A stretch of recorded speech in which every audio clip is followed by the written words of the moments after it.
Buna biz damga çalışması diyoruz.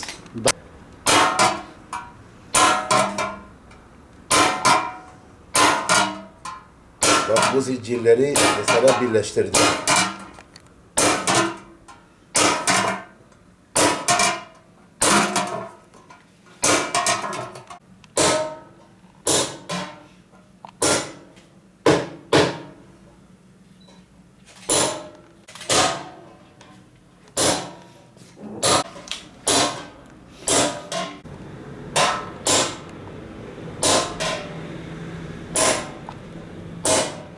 Küçükken babamızı gördük. Bu meslekteydi kendisi. Kaç yaşında? Yani yaklaşık o zamanlarda 8-9 yaşlarındaydım. Bundan 50 yıl öncesi tabii. O zamanlarda bu mesleğimiz çok değerli bir meslekti. Yani babamızın mesleğiydi bu. Biz de babamızdan öğrendik. Benden de çocuklarım öğrenmiş. Böyle hayatımız sürüp gidiyor. Giden bütün yaptıklarımız hep kullanılırdı. Ama şimdi artık fabrikalar, makineler çıktıktan sonra mesleğimiz de tabii ki geriledi biraz. Şimdi süs eşyası olarak kullanılmakta yaptıklarımız. Eskiden hepsinde mesela yemek pişirilirdi. Tencereler, kazanlar, bakraçlar, yani sahanlar, her şey bakırda yani yemek yapılırdı, yemek yenilirdi. Hatta kaşıklar bile bakırdandı. Ama şimdi maalesef terk edildi mesleğimiz. Biz de süs olarak yaptıklarımız kullanılmaktadır. Eskiden çok zor şartlardaydı mesleğimiz. Su yoktu mesela. Parça bulunmuyordu. Mesela fabrikalardan zor bulabiliyorduk böyle düz parçalar. Şu gördüğünüz mesela düz parça. Biz düz parçalar şöyle. Zor yani sırayla ancak sıraya giriyorduk. Bir ay içerisinde 200-300 kilo bir bakır alabiliyorduk. Yani o kadar sanatkar vardı. Bir tek Mardin'de değil, bütün Türkiye'de. Sadece Mardin'de 150 dükkan bakırcı dükkanı vardı. Sadece. O 150 dükkanla artık hesap et. Fabrika zor yetiştirebiliyordu. Mardin'e, diğer illere.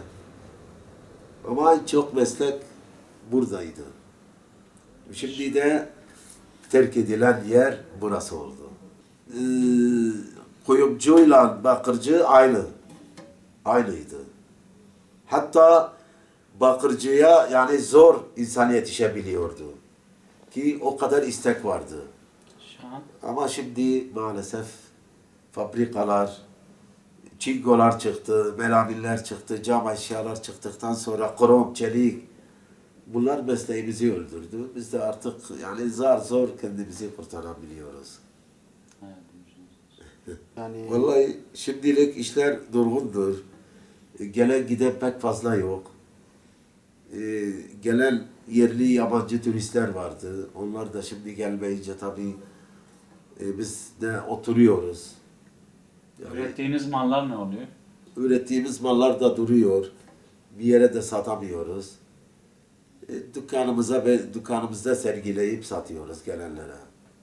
Yani ellerce çalıştıklarımızı. Budur çok yani sanatkar da kalmadı. Müşteri de kalmadı. Artık biz de bakalım inşallah İnşallah. iyi olur. Bizim isteğimiz de bir an önce